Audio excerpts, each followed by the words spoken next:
Life sometimes come at you fast. Tragedies make your life unravel. You feel like you wanna give up and stay knocked down. Even when your heart is shattered, you still got a life to live. You still got a life to live, so don't give up. We are beautiful miracles. We are beautiful miracles. We are beautiful miracles, so don't give up. Hello, my friend. It is so good to see your face. It's not early morning, but it is early in the podcasting process. And I am Meghan Riordan Jarvis, for those of us who are just joining this brand new podcast with Carrie Schmitt. Yay! I am so delighted to be your guest today on the very first episode of your brand new podcast, Beautiful Tragedy. Thank you so much. It is just a huge honor to have you here. And honestly, if it wasn't for you, I guarantee I wouldn't be doing this. So I had such a wonderful experience being on your podcast, and that's how it all really started. I think I've heard that story a dozen times, not about my podcast, which is just a normal podcast, but about being a guest on a podcast and realizing that you have a story and a voice and something important. And I saw that happen for you when you were on my podcast. I saw you in your voice, in your story, realizing that you were stepping into something new. So I am really delighted and honored to be introducing you and what is going to be your great work out into the world. So let's invite your listeners in, and I would love for you to just tell us about this podcast that you have begun, and what, other than being a guest on a podcast, what brought you here? What is Beautiful Tragedy?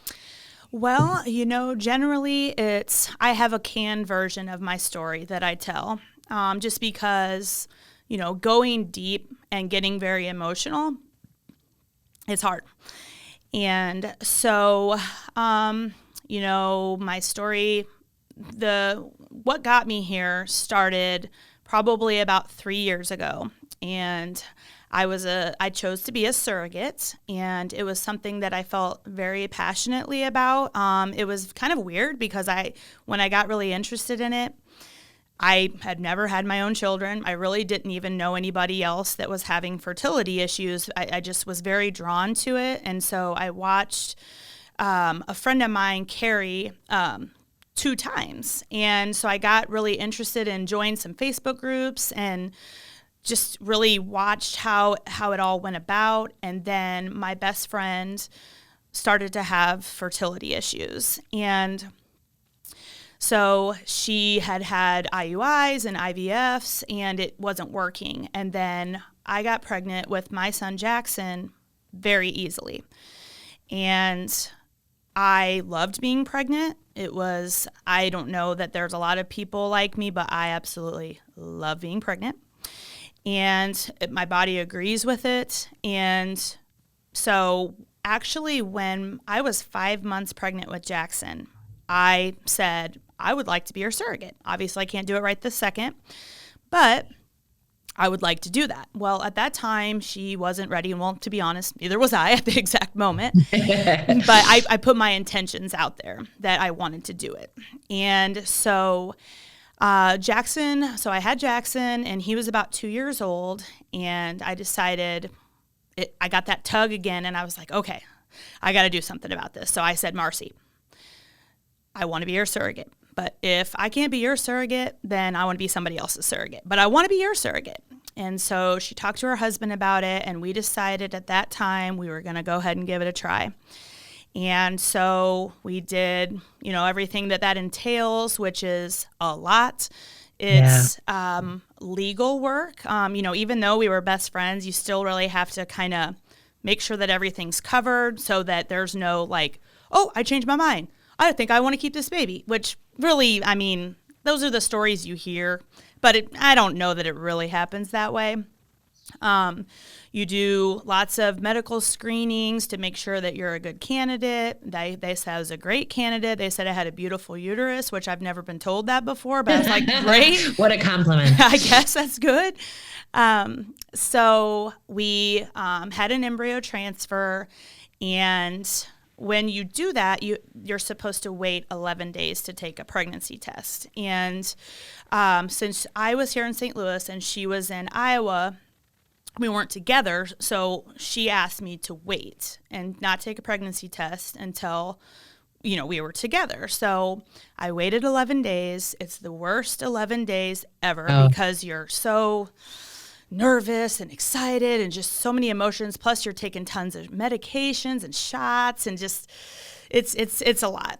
And so we took a pregnancy test. It was positive. We were so happy.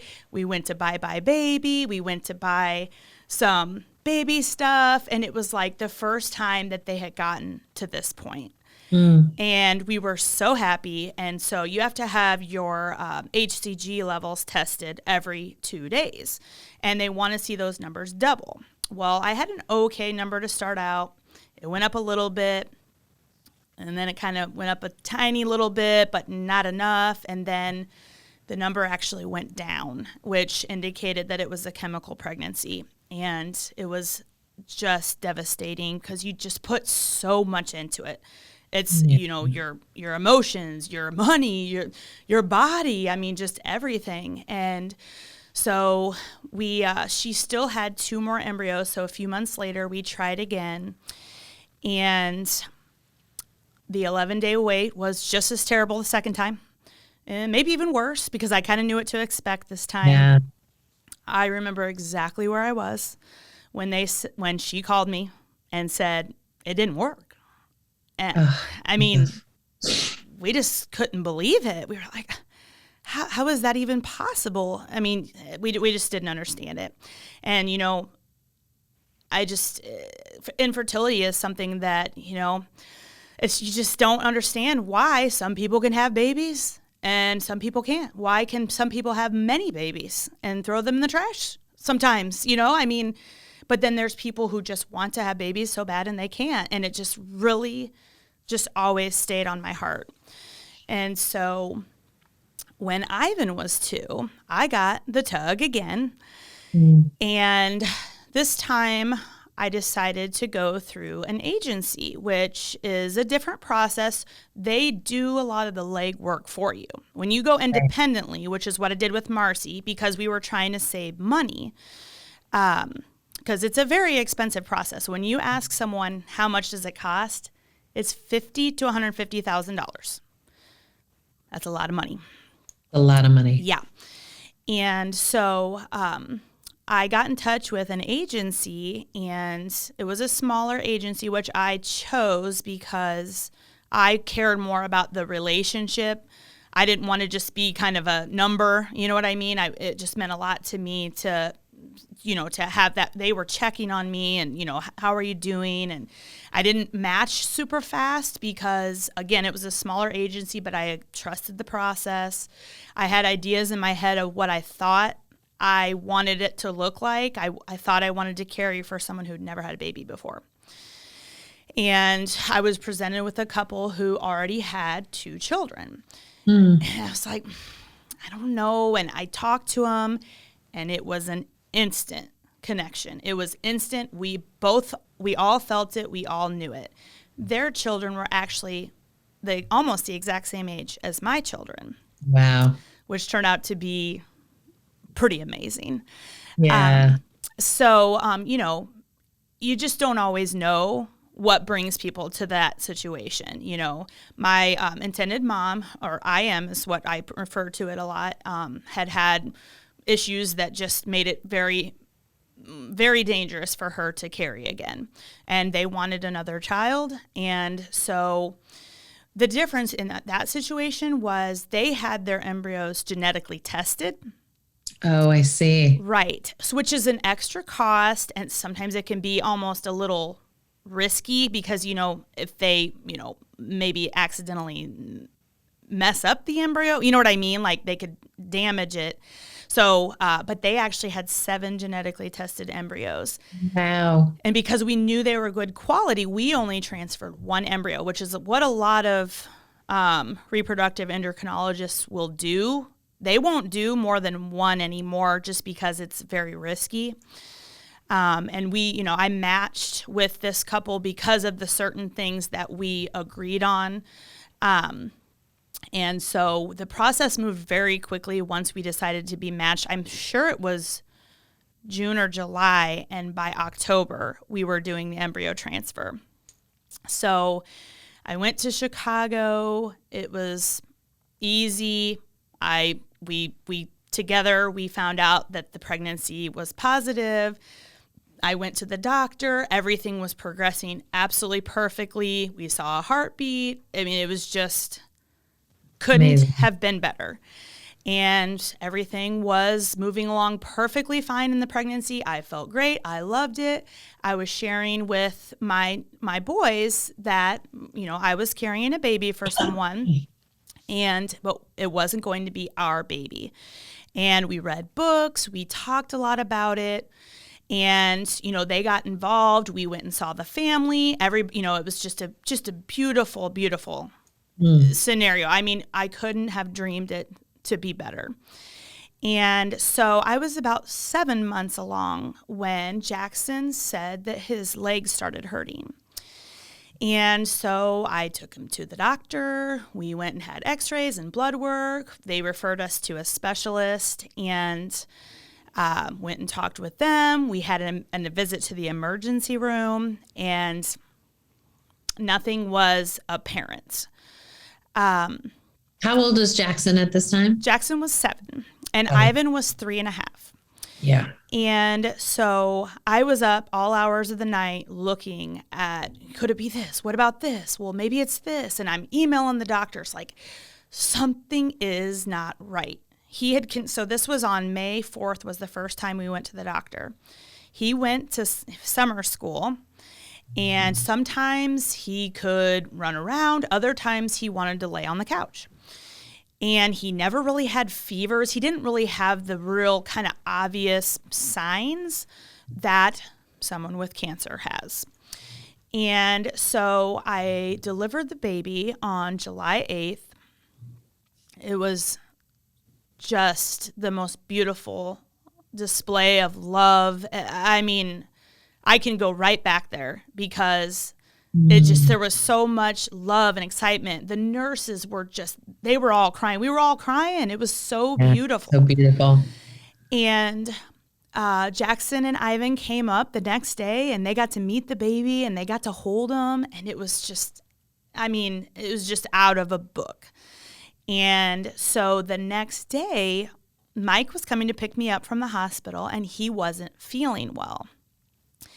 And I was kind of like bummed because the goodbye just wasn't what we wanted it to be, because I didn't want to bring the kids up, and chance any kind of sickness. And so Mike had really just a stomach bug.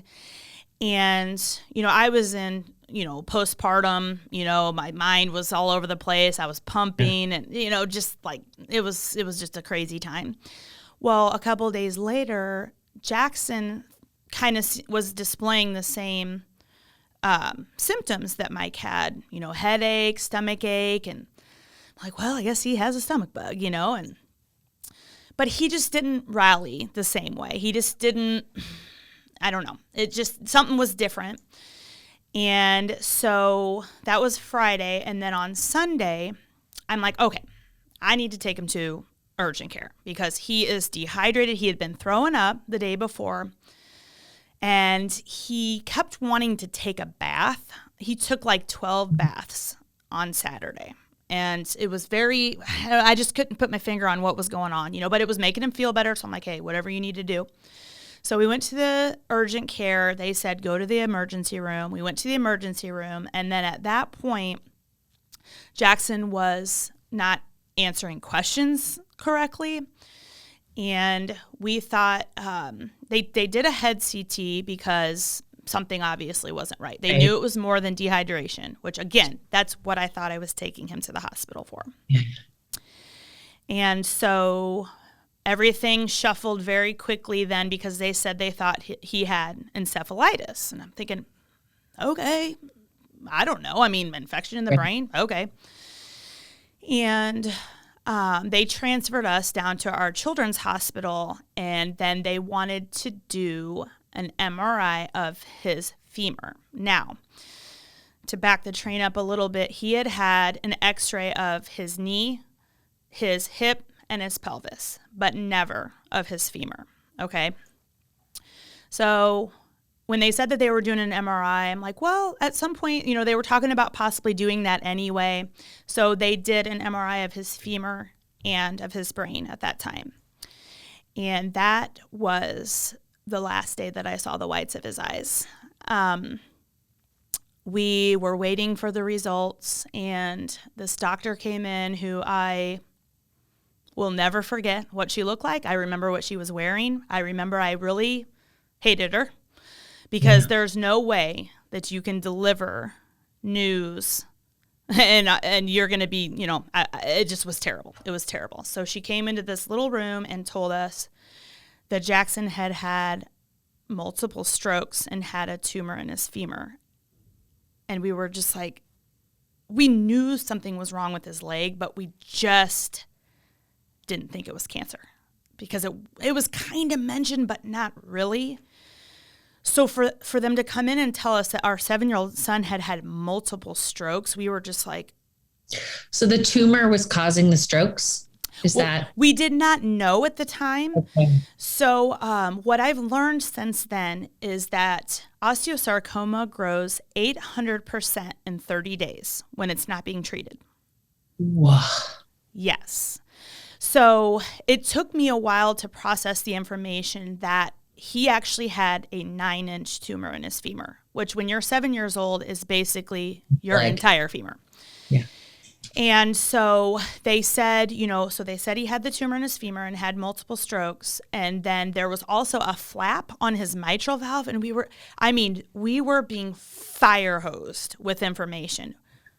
Yeah. We certainly did not understand all of it because it was happening so fast.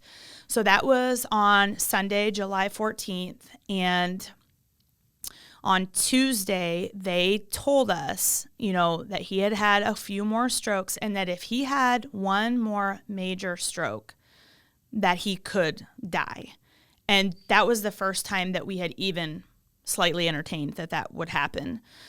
And at this time, we were not bringing Ivan up because we wanted to kind of get him stabilized. And, we just didn't really want him to see him with all those tubes and, different things like that. And so, the days are going by, Tuesday, Wednesday, Thursday, he's in the PICU. I'm trying to, make sure Ivan's taken care of and, be with Jackson as much as we can.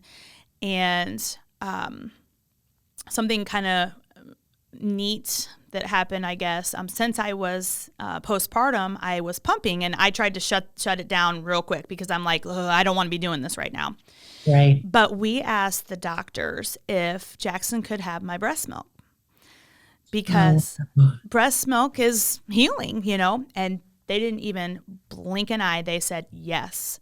And, all the people on the floor were like, well, this is kind of weird. Like, what is this 7-year-old, doing with the breast milk? But then they told the story and it was just like, one thing I could do. Yeah. Because I felt so helpless. I couldn't do anything. I couldn't help him. I couldn't hold him. I couldn't talk to him. I couldn't comfort him. I just couldn't do anything. And so that was like such a just special gift. Yes. And so, we had tons. Go ahead. This is just 8 days. You had a baby 8 days ago. And by the time we get to Tuesday and it's only 8 days. I just want to point that out to people who are listening that we're just talking about 8 days. You had a baby for someone else's family and you're 8 days out. Yeah. And your son is hooked up. Yeah. And taking your breast milk. Yeah. It felt so cruel to be pushing a breast pump around. I was like, this is not right. And so Friday, I just couldn't comprehend the gravity of everything because everything happened so quickly. And they kept calling me Friday night. I would be they didn't really have you could kind of sleep in the room, but I couldn't because there were so many noises. Every time I heard a beep, I was flying up out of the bed, and I'm like, I have to sleep. Like, I have to get some rest. Yeah. So they kept calling me, and like things were moving rapidly on Friday night. And I said, do I need to be concerned here? Because I don't really understand what's going on. And they said, yes. And so the doctor brought me down at 3:00 in the morning and told me that his brain had herniated. And I don't talk about this very often because the thought of it is very disturbing to me, but it is a part of the story. And it's when your brain swells so much that it comes out of the cavity. And they told me that his brain had herniated and that there was nothing that could be done. And I made noises that I did not know were possible that came out of my mouth.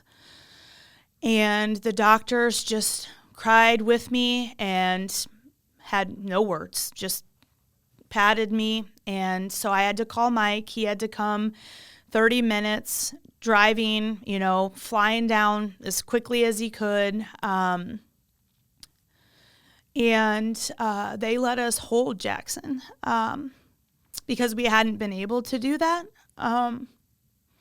And so I laid with him for 4 hours, and I just wanted his legs on. I just wanted him to be touching me. And I just stared at him, and I just wanted to stare at his profile because I couldn't grasp the fact that I was never going to see it again.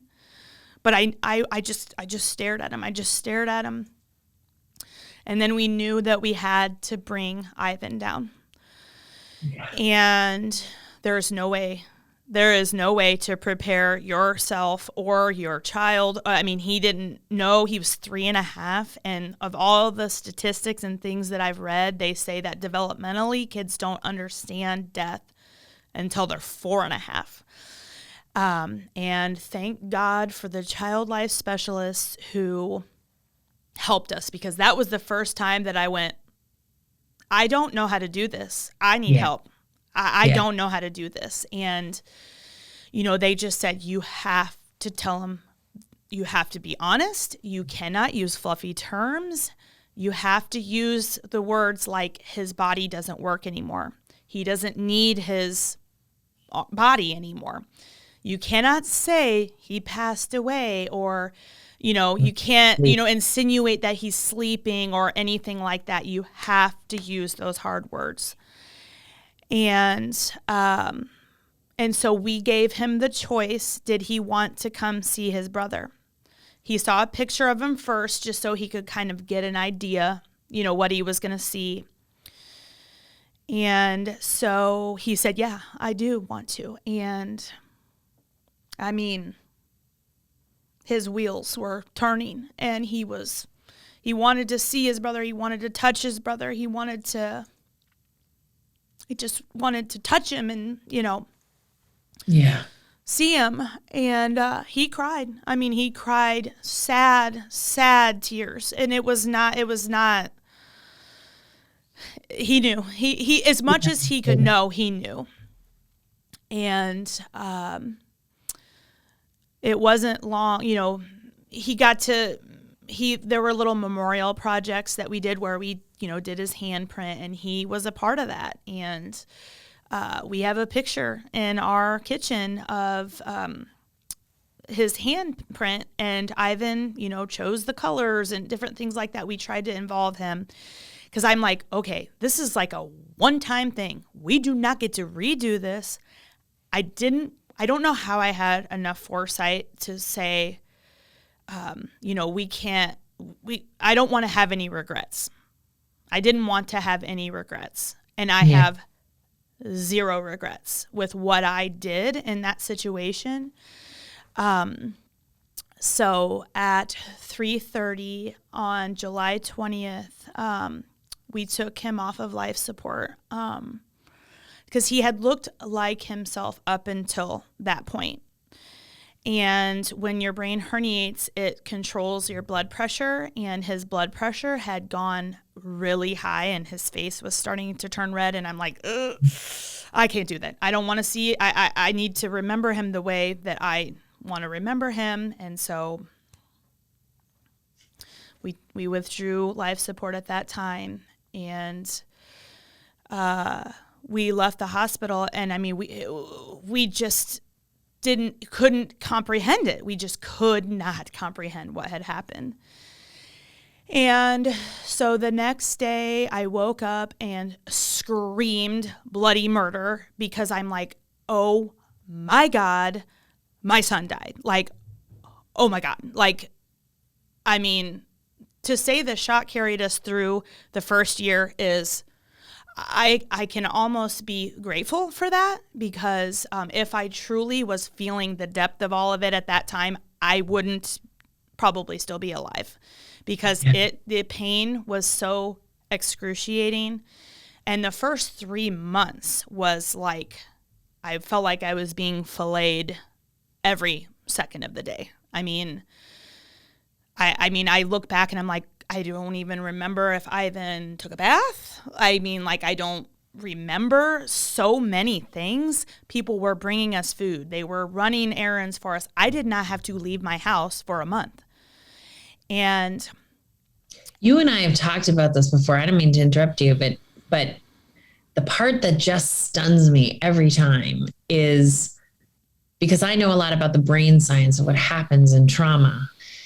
You shouldn't have been able to function so well as Ivan's parent, right? I mean, the fact that you could have the foresight and the understanding, even with the guidance of, you know, the woman in the hospital sort of saying, you need to use the words and you need to, it's just, that's not the typical story. It's so overwhelming. Your story is so hard to face, even as a person just listening. yeah. That the notion that you were the mom losing a child and the mom caring for a child who was going through his own loss, which is so like basically nonverbal, is, I mean, it's just a kind of like heroic, impossible courage. And the thing that I keep thinking about is you had also built into your life in this world of yours things around pediatric cancer already, which is just so, keep telling your story, but I would love for you to thread that in for us, because that is also this extraordinary, like, how can this be that she and her children were already advocates for childhood cancer? Yeah, it's a real humdinger. I'll just say it like that. Yeah. A friend of mine decided that she wanted to get involved with St. Baldrick's in 2015, and actually normally have pretty very curly hair, and it was something I was always identified by. Actually red curly hair, and I had cut it a little bit shorter, but I had always kind of joked about shaving my head just because I'm like, oh, just get so frustrated with my hair. I just want to shave it sometimes. And when she said she wanted to do St. Baldrick's, I thought, oh, well, maybe I could do something like that. That'd be fun to do together. And we started raising money. We raised, I don't know, $600. I raised like $600. And I thought, well, that's pretty good, you know. And so we went to the St. Baldrick's here in St. Louis. And my reasoning was I couldn't imagine having a child with cancer. And I said that. No. And the energy there was like, you have to go to it to just understand it. You feel the energy. You see people there who their children have cancer. Their children died of cancer. Their children are in remission. And I stood up on the stage and shaved my head. And the next day I felt like I was naked. I was like, and you can't hide behind anything when your hair's gone. And I walked around, felt like I was naked for 3 days, and I cried. The first 3 years, I cried every time after I shaved my head because you're very vulnerable. But then after a while, I'm like, wait a minute, I'm a badass, okay? And I love having a shaved head, and I've only been called sir a few times. It does tick me off when people do that because I'm like, really? Did you look at anything except for my head? But okay, whatever. I've never felt more beautiful than when I have short hair. And so I shaved my head 3 years in a row. I took a year off, and then my son Jackson, when he was 7, decided to go ahead and shave his head at a trivia night for a friend of ours whose daughter had cancer and went into remission. He was the only child there that shaved his head, only person there who shaved his head. That night, he raised $1,200, and we just were so proud of him. I got to shave his head, so that was really fun.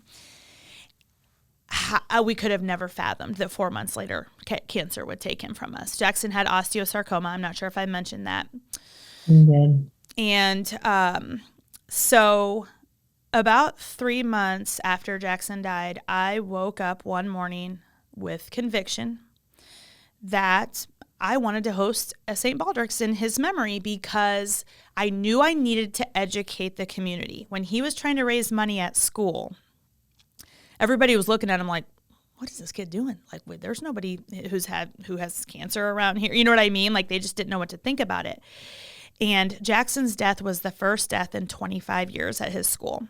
So it rattled the whole district. Yeah.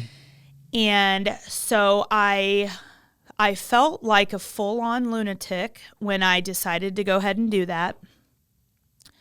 But I said, I have to do this. I have to do this. And our goal was to raise $10,000 to establish something called a hero fund, which means we get to say specifically where the research funds go. When you raise for St. Baldrick's, it goes towards childhood cancer research in general.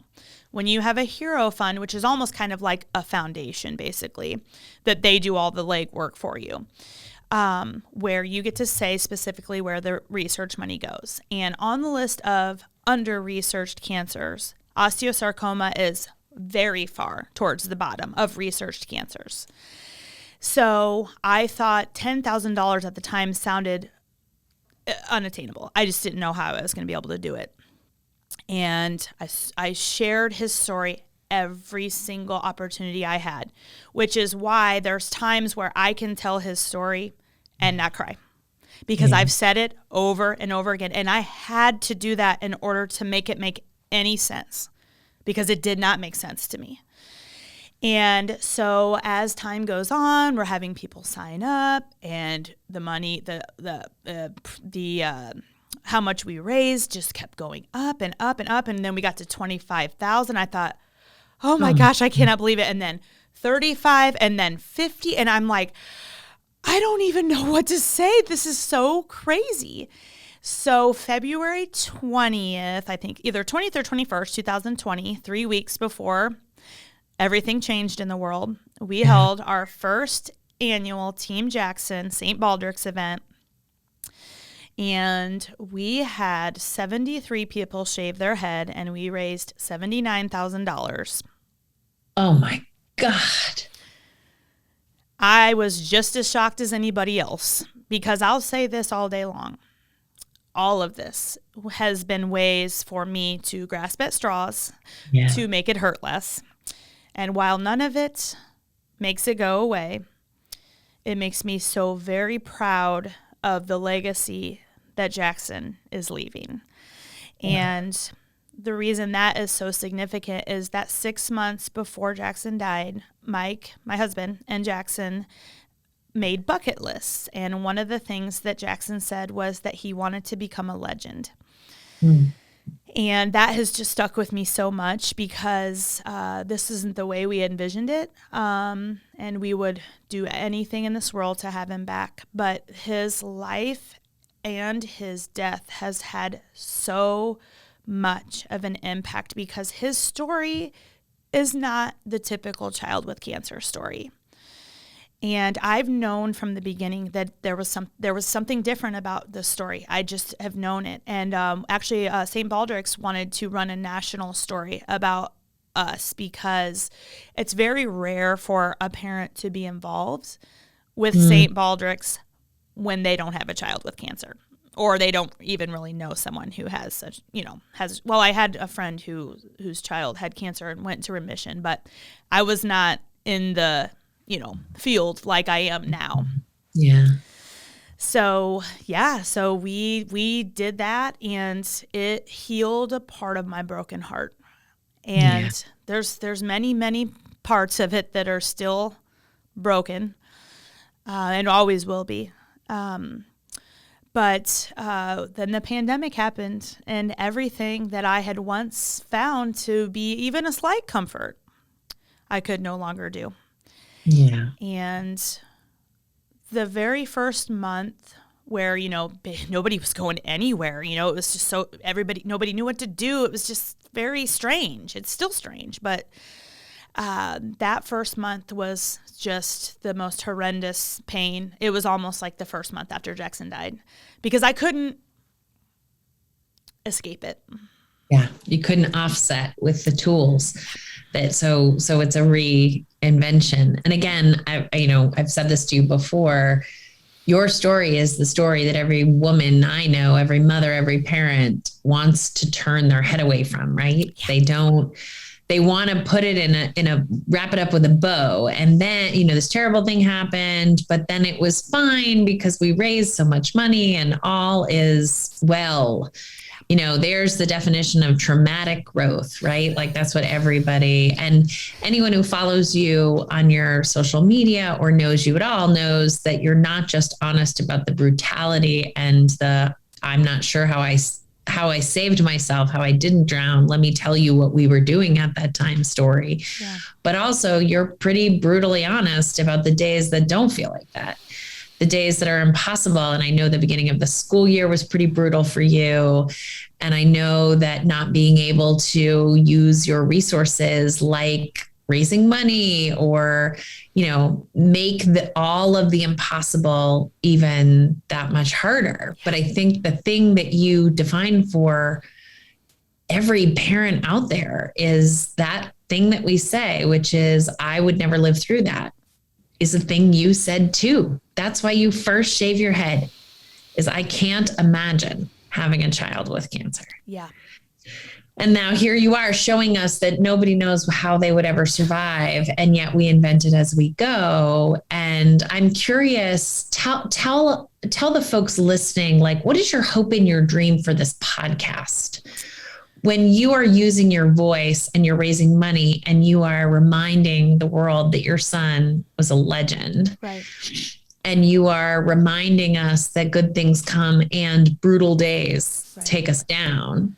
What is your hope for this work? Well, I know that our society really has a hard time talking about death.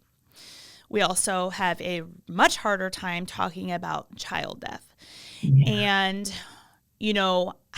before my son died, I was actually sort of matter of fact about death. It's like, well, we're all going to die. I mean, none of us are making out of this alive, Obviously, when you have a child die, it changes everything.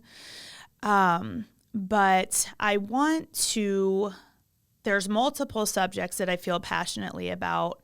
And, surrogacy was one of them. And then childhood cancer was another one. And, children's mental health has become something that's really kind of been in the spotlight for me, because after Jackson died, I then had debilitating anxiety.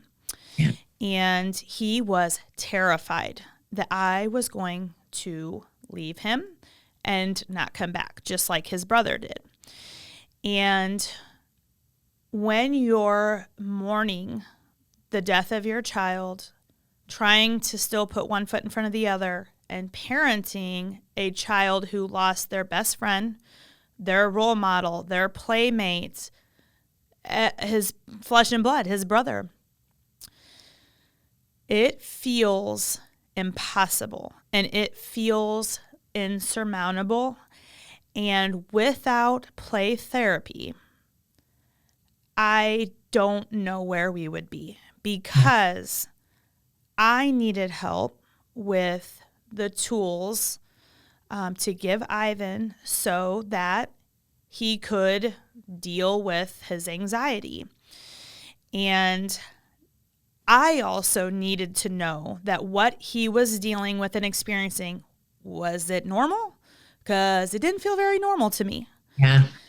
And so when I would share with his play therapist, this is what's going on, I don't know what to do, she would give me just one thing, just one nugget that could get me through to the next week. And then another nugget. And to be honest, there were times where it shot me in my broken heart to hear the words that Ivan was saying. But his play therapist reminded me that it's better out than in when it comes to those things. And even though it hurt, and, he would ask me, do you love Jackson more than you love me? Does Jackson still have a tongue? Just out of nowhere. And I'm like, I don't even know how to answer this, and I was honest.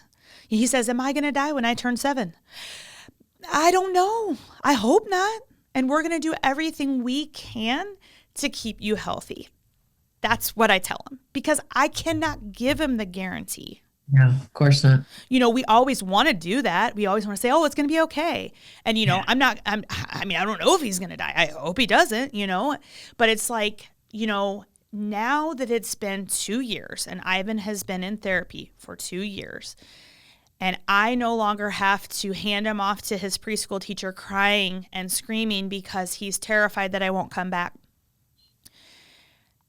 I now feel like I have more tools to help him and to help myself. And our grief therapist, he says, when I always say, I don't know how to do this, I don't know how to grieve the loss of my child, he says, well, were you born knowing how to tie your shoes? Well, who taught you how to tie your shoes? I'm like, well, I don't know, I guess my mom. And he's like, well, what, you can't just put 2 shoestrings together and make them tight and keep your I'm like, well, okay. Well, how could you expect to know how to grieve the loss of your child? You have to learn. And sometimes it's hard to learn how to do this. It's like, he also says, doing grief therapy is like touching a hot stove. And, I wouldn't be where I am today without therapy. Yeah, that's the big takeaway that I feel every time you say this. It's twofold. One is that you asked for help and found and were given those resources, right? That if I told you I wanted to run a marathon, you might look at me and say, Meghan, that sounds really hard. And I don't think you're in shape for that. And so I would need to find all the resources, trainers, and all of those folks to help me do that. It's not enough to sit around and say, damn, I really wish I could run a marathon, right? Particularly if I have to. Right. If I don't have a choice, I'm going to have to run a marathon in order to stay alive. That's really what you're talking about. And I do know, and again, there's no judgment in this, but I know a lot of folks who that is not the choice they make. They put it towards the dissociative. I'm not going to think about it. I'm not going to. When my kid asks me, I'm going to say, don't ask about things like that.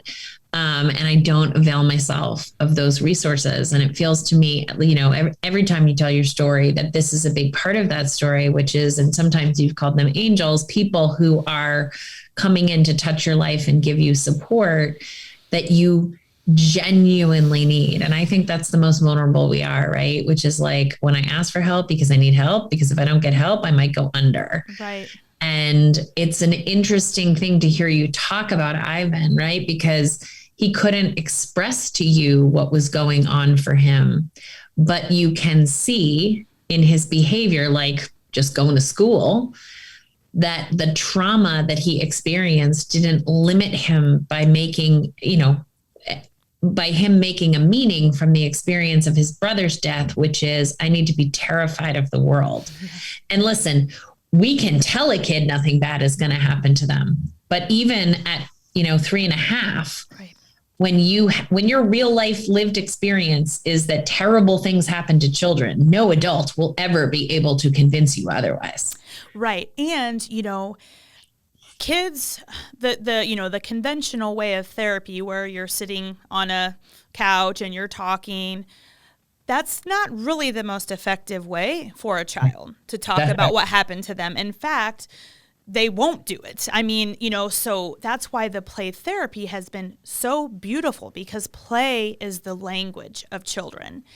And to back it up a little bit, to talk about how my foundation, Love Like Jackson, started, when Jackson died, they gave us an envelope of, all these resources, and I called the first one that I thought could maybe help, because Ivan was really having a hard time. And again, I didn't know what I was doing. And when I spoke with this particular place, they said, what happened to Jackson? And I told them the story. And they said, oh, you're very matter of fact how you say that. And I was like, oh, okay. Well, that's kind of a weird thing to say, but okay. And so I didn't really think that much about it. It kind of kept it in my file cabinet. And then we had signed up for like a family support group, because like I said, I knew I needed help. I did not know how to do this. So we were getting ready to do the family support group, and someone from the same place called me and said, talked about the support group, and then, what happened to Jackson. So I told the story. And again, when you're a bereaved parent, you kind of have a canned version of the story that you tell, because that's what you need to do in order to not break down every single time. Okay. So I told the story. And again, someone says, you're very matter of fact how you say that. And I said, that's the second person who said that to me, and I really don't know what to think about that, And she said, well, is it because you've had to tell the story a lot? And I'm like, well, yeah. And she said, oh, I didn't mean for it to be, I didn't mean to be offensive. And I thought, okay, well, as the day went on, I got more and more pissed, because I'm like, well, wait a minute. I'm calling a grief agency, and they are judging me on the way that I grieve. This is not okay with me. So I shared it with Ivan's play therapist, and she said, have you heard of this particular place? I said, yes, I have. And I said, but I didn't really have the best experience with it. And I told her why. And she says, I would like to apologize on their behalf, because I am the president of the board for this place. And that is unacceptable. And I cried my face off, because that whole time I thought, there must be something wrong with me. I must not be doing this right. And, it's so funny, because that kind of fueled me into sharing the way I do, because I am a very succinct communicator. I don't use a lot of fluffy terms, and people have responded very well to my writing, which has become another form of therapy for me. But because of how impactful the play therapy was for Ivan, I decided during the pandemic to form a foundation, and I started looking for children's therapists who specialized in grief. And that's a very niche, type of therapy. And so in that time, I was able to find a music therapist, an art therapist, and we were using the play therapist that Ivan was seeing. And they all wanted to be a part of it, because there's not, to my knowledge, and not in this area, there's not really anything that primarily focuses on a sibling. Siblings are called the forgotten grievers, which I understand very clearly, because the attention really goes towards the parents. And kids think, parents think that kids are so resilient, they can handle anything, Well, kids are resilient, but they can't, sometimes they need a little help. Sometimes they need someone to help them through a hard time. And so that is how Love Like Jackson was born. And we fund art, music, and play therapy for children whose siblings have died. And it is my heart's work. It goes along with me sharing and wanting to raise as much awareness as there is. And that's really, again, kind of also how this podcast came to be. So I have the opportunity to share it on a higher level and bring more awareness to multiple different issues. And I am thrilled to think about where this could go, but mostly if I can help one person, that's all that matters to me, because I know I can't change the world, but I can make a difference in one person's life. And that might just be the thing that makes them see that you can keep going. You can keep doing this. Is it hard? Yes. Does it suck? Yes. But you can keep putting one foot in front of the other. You said a second ago that you don't think you can change the world. I'm not totally convinced of that, by the way. You've been an extraordinary presence in my life just since I met you, which is through a writing group. And you did mention your writing, which is really extraordinary. And I think it offers on so many levels in honestly such a short period of time, which again, I'm not putting value on that. Everybody's grief process is what it is. But I do think there are some people that really their voices become like ambassadors of hope for the rest of us that are sort of slogging through the trenches in different ways. And you offer this sort of like Me Too voice that's so straight up, straightforward. Not the bright and shiny sides, not the love and light, but the like grit and the truth of it all. The good, the bad, the ugly. But also, I really do think you're a mover, a shaker, and a hustler who gets shit done. So, or gets things done. Sorry. No, I get shit done. It's okay. And when you're doing that, you are elevating the voices of therapists and foundations and programs that other people it might take them a while to find those things. So my hope for your podcast is that you are going to be an actual concrete resource in ways that, you'll know about and others that you won't.